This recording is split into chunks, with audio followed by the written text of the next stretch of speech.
Então, você falou aí sobre vocação. Como é que começou o chamado? Como é que eu me percebi chamado? Bem, eu estava até conversando com a turma hoje no carro. A gente teve um dia massa. Corrido. Sei, de conhecer algumas igrejas, ter um tempo com os pastores e trocar alguma ideia. E foi mais ou menos na época que eu tinha 16 para 17 anos. Ei, cedo, pastor? Foi cedo, mano. Cedo. Cedinho. E eu tava, como quase todo jovem brasileiro, né? Tava tentando ser jogador de futebol. Sonho. E tava caminhando até, tava as coisas dando certo.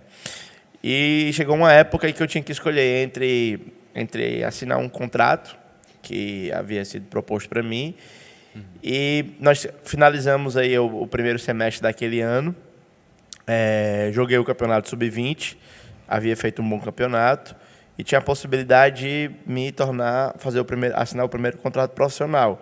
E depois do tempo que acabou o campeonato, nós tínhamos 30 dias de férias para se apresentar no segundo semestre. E nesses 30 dias de férias, eu tive o privilégio de participar de uma viagem missionária de 21 dias de evangelização no sertão do Piauí. Meu Deus. E foram 3 dias de treinamento, de ensino sobre como evangelizar e coisas nesse sentido. E depois, os 21 dias, assim, bem intensos de evangelismo pessoal, porta em porta. E quando eu fiz, assim, meu primeiro evangelismo pessoal, eu senti uma realização muito grande. E nós tivemos ali um culto que teve um desafio missionário, convidando as pessoas a vir à frente que gostariam de se dedicar para missões. E, cara, foi muito legal, porque, assim, eu estava sentado, cheio de crise, cheio de dúvidas, e tudo que eu pensava na minha cabeça, a irmã que estava liderando lá o momento falava. Então, uma das minhas questões era financeira, né? Mas como é que eu vou me sustentar? Eu não quero viver de oferta. E aí a irmã falava, mas Deus é que te sustenta. Mas eu não sei pregar. Eu ponho as palavras na tua boca. E muitas coisas assim foram muito, muito impactantes. E eu fui à frente. E aí... É incrível, né, pastor, como o evangelismo, missões, nos desperta algo diferente, né? Como que aflora algo nos nossos corações que é algo diferente. É algo diferente. É alguém que talvez... nunca sentiu nada. Eu tenho certeza que quando vai evangelizar, vive uma experiência com Deus totalmente diferente, né? Sim. Aí eu fui lá na frente e tal, mas aí todo mundo pensava assim, beleza, foi na frente, mas tem aí toda a carreira, correu atrás sempre. E todo mundo que me conhecia nessa época estava muito feliz comigo, porque estava prestes a realizar esse sonho, né? Só que aí todo mundo pensava, foi para missões, mas que tipo de missão? Aí no primeiro momento era assim, vou fazer missões jogando futebol e vou ser mantenedor, vou ganhar muito dinheiro e vou abençoar. Mas aí eu entendi que a melhor maneira seria realmente ir para um internato, a uma escola de regime internato, para me especializar em plantio de igrejas. Né? E aí voltei para a igreja, conversei com a liderança da igreja ficou assustada, né? Mas minha já família. de cara o plantio, assim, pastor? Já de cara. Eu voltei e cheguei na semana, já conversei, tinha 15 dias para organizar tudo. Né? Da onde veio essa convicção, pastor? Rapaz, foi... Porque uma coisa é tu querer se formar como missionário e tu vai para um centro que te forma e tal, porém outra coisa é tu chegar lá e dizer, não, eu quero me formar em plantação de igreja. Sim. É muito específico. Sim.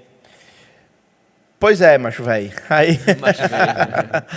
Eu não terminei, não. Não, querendo roubar o chimarrão. Precisa fazer roncar, né, pastor? Não pode não. Eu falei macho velho, já tô tomando aqui um chimarrão, né? Tem que ficar ligado aqui, pastor. Na nação ligeiro. Bem, aí tinha situação com a minha mãe. Minha mãe disse, você está emocionado.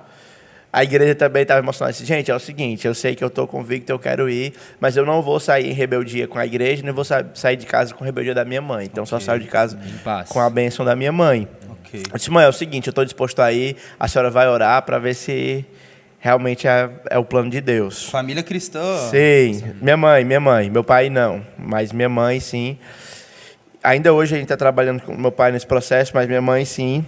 E tem até um vídeo, eu tenho um canal no YouTube, tem até um vídeo, minha mãe contando como foi esse processo para ela. Como é que é o nome do seu canal, pastor? Já compartilha com o pessoal. Matheus Vasconcelos. Você bota Matheus Vasconcelos no YouTube, vai aparecer um cantor de forró, não sou eu, você desce, mas... Ignora e aí vai aí. aparecer, se você botar talvez pastor Matheus Vasconcelos, seja mais fácil.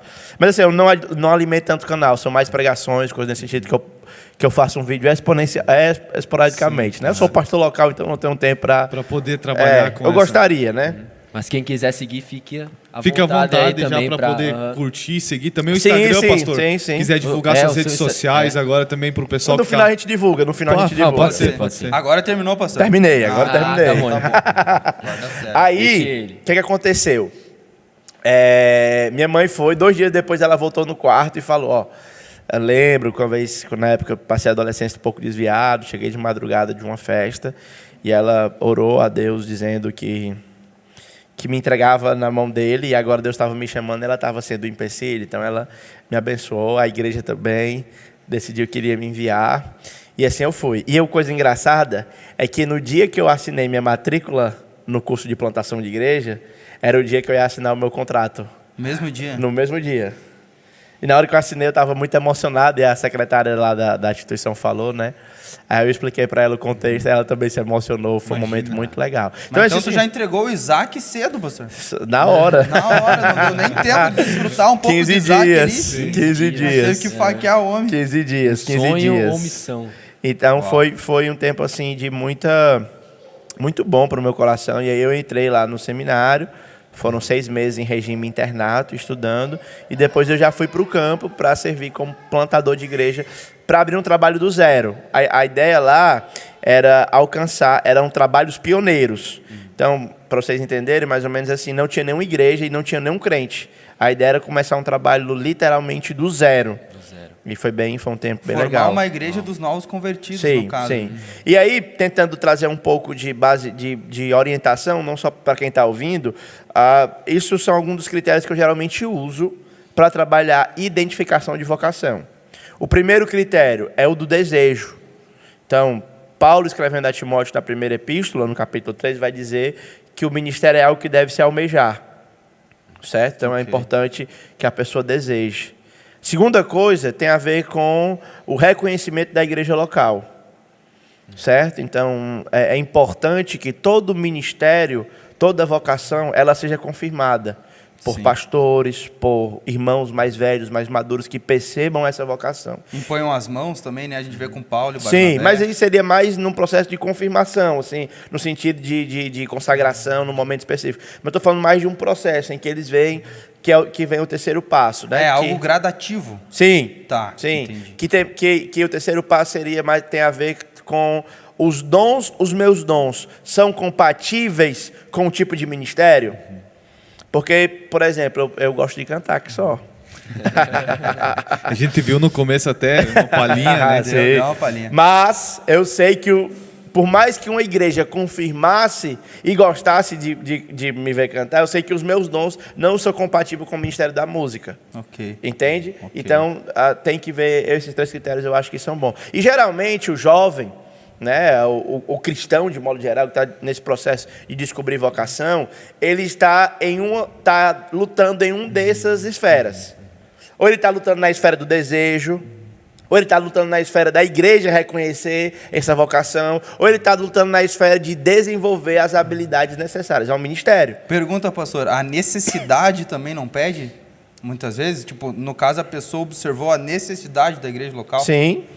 Dá um exemplo. E assim, o chamado, quando algo muito natural, né? É algo que vai acontecendo com naturalidade, né? A gente observa que os pontos, por exemplo, que o pastor lançou, na época que eu estudei no seminário, também foi regime internato no CT Minha Vida, lá em Blumenau.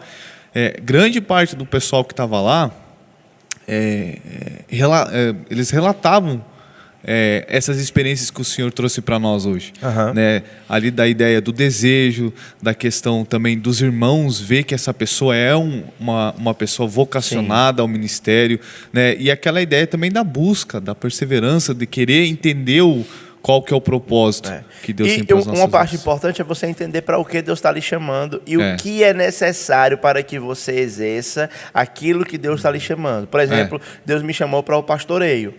Então eu entendo que eu preciso manejar bem a palavra da verdade. Ok. Então é necessário. Já começa a se adaptar. Exatamente. Entendi. É necessário que eu busque É o contexto do informação, propósito, né? Busque me capacitar a desenvolver os meus dons para que eu possa servir com excelência. Mas, pastor, pensando nessa perspectiva também, é necessário a pessoa ter uma identidade bem formada. Sim. Porque senão, se tu não souber quem você é, como é que tu vai saber para onde você vai, tá ligado? Sim. Então, por um exemplo, eu tenho que me agarrar naquilo que testifica no meu espírito.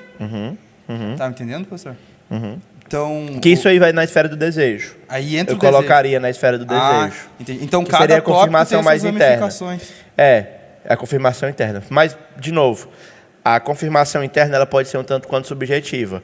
Qual é o aspecto de objetividade que eu tenho para a confirmação interna? Os dons compatíveis ao ministério e o reconhecimento da igreja. Sim. Que é aquilo, porque, sei lá, o Mateus pode dizer para mim, eu tenho um desejo de servir na pregação, tá? Mas aí, se eu colocar ele no desejo, ele pode desejar por outros motivos, entende? Ele pode desejar porque ele... Quer agradar alguém? Enfim, uma série de outros fatores. Lembra que é só um exemplo, tá? Mas aí a igreja, os líderes mais maduros, os pastores, os irmãos, as irmãs mais velhos vão dar... Por isso que é importante que todo jovem esteja debaixo da mentoria de alguém mais velho. Isso não necessariamente jovem vocacionado, não. Se você lembrar em Tito capítulo 2, o padrão de Deus é que os mais velhos, mais experimentados, cuidem dos mais novos. E é uma coisa muito legal, porque a juventude, às vezes, ela é um pouco orgulhosa, no sentido de não querer se submeter... Um pouco não, né, pastor? Um pouco o senhor está sendo generoso. Sei. Misericórdia. E ir atrás de pessoas mais velhas. Então, gente, a gente não pode menosprezar a bênção que é os cabelos brancos para ajudar. Eu, pessoalmente, tenho homens mais velhos que me mentoreiam. E eu não tomo decisões importantes na minha vida sem consultá-los. Ainda que eu chegue a percepções diferentes às das deles. Mas eu preciso ouvir o que eles têm, considerar o que eles estão falando. Nem que eu precise discordar, porque a gente precisa ter a nossa convicção pessoal, mas eu preciso ouvi-los e considerá-los. Porque o repertório de vida, as experiências, o tempo... ele dá essa maturidade para ajudar no direcionamento de determinadas situações.